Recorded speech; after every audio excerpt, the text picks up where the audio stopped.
Pikmin is a series that everybody knows about, but only 5 people have actually played, 3 of which have passed away since waiting for Pikmin 4.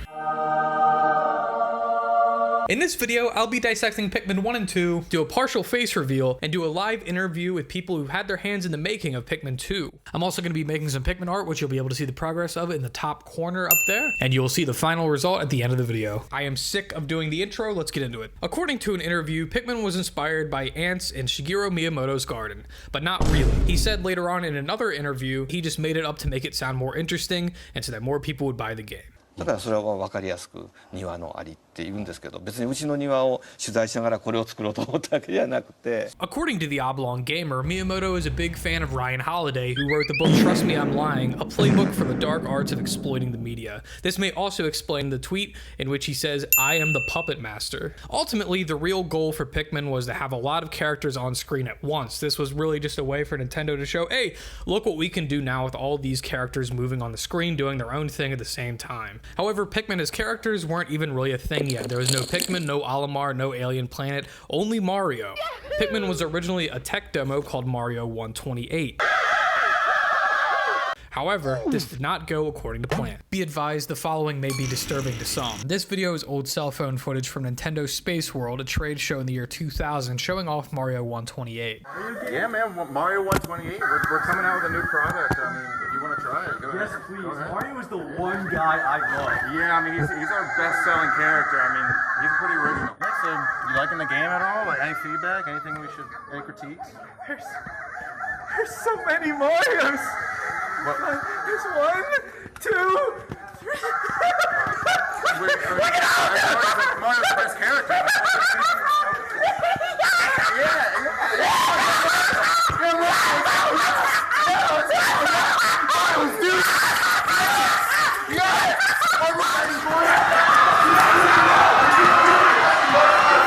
There were too many Marios on screen, so they needed a new idea.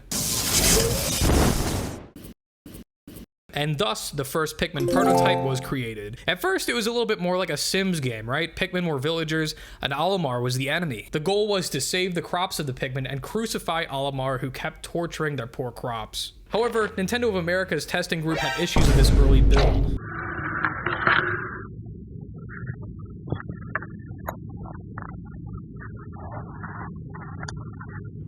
There's too many Marios. Mario 128 is over there. The second game, there's nobody here. Look, there's no Marios. There's no Marios. Look at the pages. Look. So Nintendo turned the villagers into the crops that they were trying to save, and they needed a new hero. A hero that came in the name of Mario, Olimar. And they created a new demo. This game had a time limit. Pikmin were now split into 3 groups, each based on a different element, and Olimar became a freight delivery man who gets stranded on an alien planet. In Pikmin 1, you had 30 days to complete this game, or else you die and the moon crashes into the planet. No, just kidding, you become a Pikmin, which is pretty cool in my opinion. I don't know why that's bad. So, ultimately, how did this game perform? Pretty well, actually. Enough to warrant a sequel controversially called Pikmin 2. Hey everybody, sorry if the audio is bad right here. I'm literally filming this on my phone, but I had to take a break from filming for 2 days, and it looks like we're actually growing corn. I thought that I had taken the seeds out. Apparently that was not the case. Must have been a few down at the bottom or something. So this will be kind of like our channel pet. I'll keep you updated on how it's growing.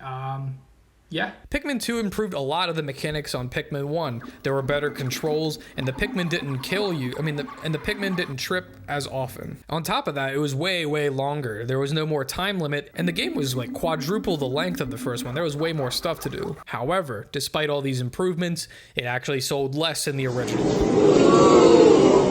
Pikmin 2's lower sales may have been due to confusion caused by the purple Pikmin. You see, in Nintendo Power's Pikmin 1 strategy guide, it states that the spore-infected Pikmin that try to kill Olimar are purple Pikmin. However, in Pikmin 2's guide, it calls the chubby Pikmin who try to help you out purple Pikmin as well. This has been the source of many debates and many doxings within the Pikmin community. According to the Memory Card Gaming Archives, this got so out of hand at one point that Reggie Fils-Aimé put out a tweet saying, "If I get one more comment or DM asking about what constitutes a purple Pikmin, you will be blocked and reported." He then replied to 403 comments with simply blocked and reported. Years later though, he would joke about this incident saying, "I feel just like a purple Pikmin." Which one? There was a lot of advertising effort that went into selling both the first and the second game. However, for the first game, Nintendo put together an album to promote it. This album was sold only in Japan and was called Strawberry Flower. And what's funny is that the album actually outsold the game.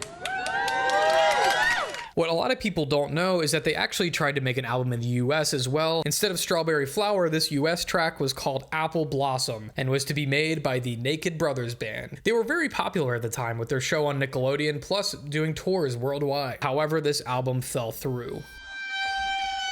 Since there's not really a ton of information on this, this is where the interview comes into play. I am actually going to be interviewing the Naked Brothers Band live. I'm very nervous for this. I've never done really an interview before, so I'm actually going to be flying to LA and interviewing the Naked Brothers Band. Pikmin 1 was popular, but Pikmin 2 really is what built the Pikmin community. It had all the memes, Breadbug, all the treasures, and there was just way more content in general. It introduced the purple and white Pikmin, which are many people's favorites. The purple Pikmin could carry heavy objects, and the white Pikmin was immune to poison, plus could dig things up that you could not see.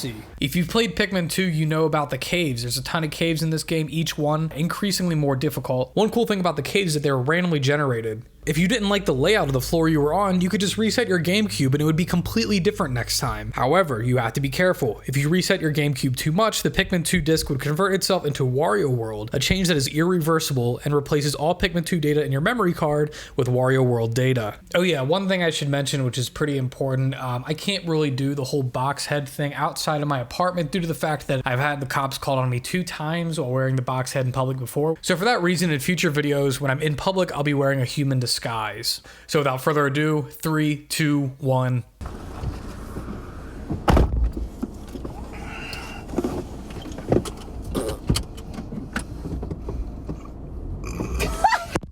Alright, here we go.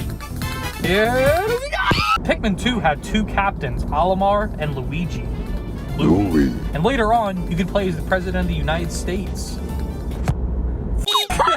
Should be good, I think. This is an official Sprout posting update. We went to multiple stores, none of which had a camera mount for a phone.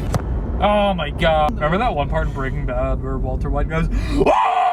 Pikmin 2 was also known for the Baldman. The Baldman is a lot of people's favorite. The only problem with the Baldman was that you couldn't take it out of the caves. If you took it out of the caves in the first build, the early build before they actually released it, due to the difference in pressure, they would explode when they came up to the surface, killing half of your Pikmin. More than half if they were a lot close by. So you had to be careful. But when the actual game came out, they just made it to where they stay on the bottom, so that problem doesn't happen anymore. And now, a quick word from our sponsor. She's quick and nimble when she needs to. Then she can run through the air and climb on trees. For a great low rate you can get online. Go to the general and save some time. We don't have a sponsor. But stop! But it could be you. Email is in the bio. Similar to Wario World, in Pikmin 2, you collect treasure. Or garbage. What you come to realize is that... What you come to realize is that the treasure is actually garbage from the past. Pikmin 2 is the first Pikmin game to establish that the world that you play in is actually a long abandoned Earth. It's Pocahontas. Post-apocalyptic. It's post-apocalyptic gameplay. Before, Pikmin was kind of mysterious, but now Pikmin 2 added the cemented lore and made it a lot more interesting or less interesting depending on how you look at it. Oh, it's all about the lore with you. The guy in front of me is like scratching his head like an anime character. I don't know what's going on there.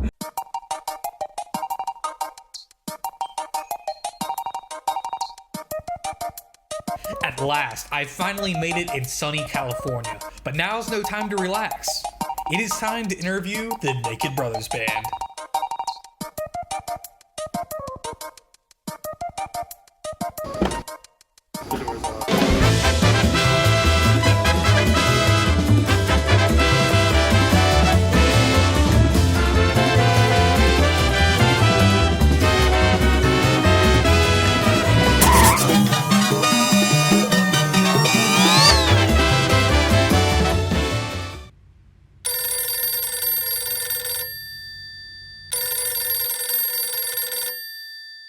Thank you, have a good night, and go to bed.